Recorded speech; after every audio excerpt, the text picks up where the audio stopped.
Hi, I'm Mia, and I'm going to be reading part of Fablehaven by Brandon Mole.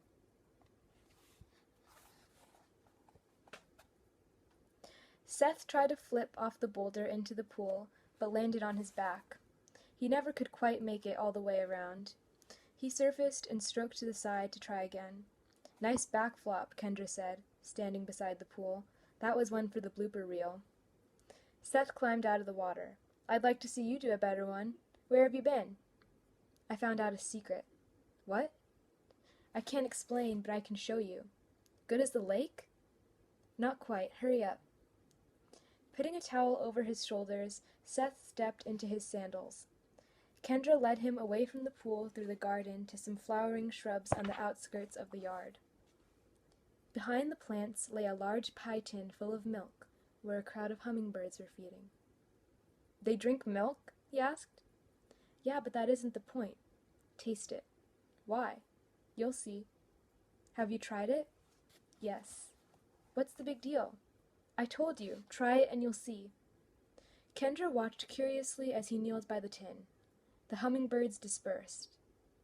Seth dipped a finger into the milk and put it on his tongue. Pretty good. Sweet. Sweet? He lowered his head and puckered his lips against the surface of the milk. Pulling back, he wiped his mouth. Yeah, sweet and creamy. A little warm, though. Looking beyond Kendra, his eyes bulged. Seth jumped to his feet, screaming and pointing. What the heck are those? Kendra turned. All she saw was a butterfly and a couple of hummingbirds. She looked back at Seth. He was turning in circles, eyes darting around the garden, apparently perplexed and amazed. They're everywhere, he said in awe. What are? Look around. The fairies. Kendra stared at her brother. Could the milk have totally fried his brain, or was he messing around with her? He didn't appear to be faking. He was over by a rose bush, gazing at a butterfly in wonder. Tentatively, he reached a hand toward it, but it fluttered out of reach. He turned back to Kendra. Was it the milk? This is way cooler than the lake. His excitement seemed genuine. Kendra eyed the tin of milk. Drink the milk. If Seth was playing a prank, his acting skills had suddenly improved tenfold. She dipped a finger and put it in her mouth. Seth was right. It was sweet and warm.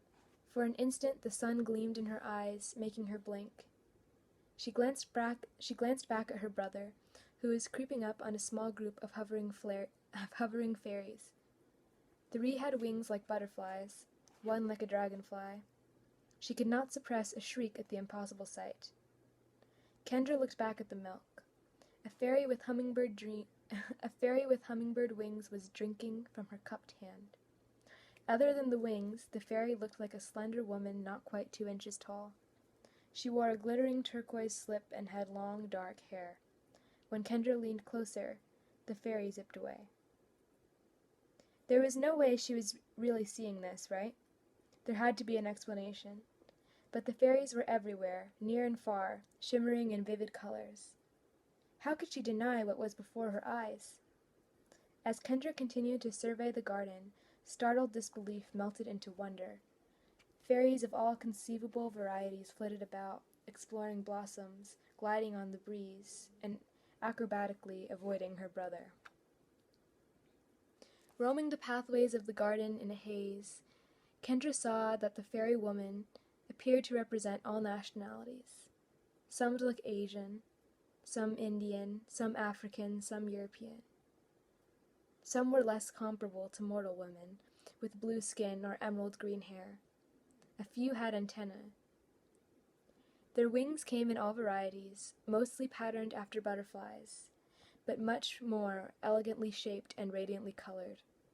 All the fairies gleamed brilliantly, outshining the flowers of the garden like the sun outshines the moon.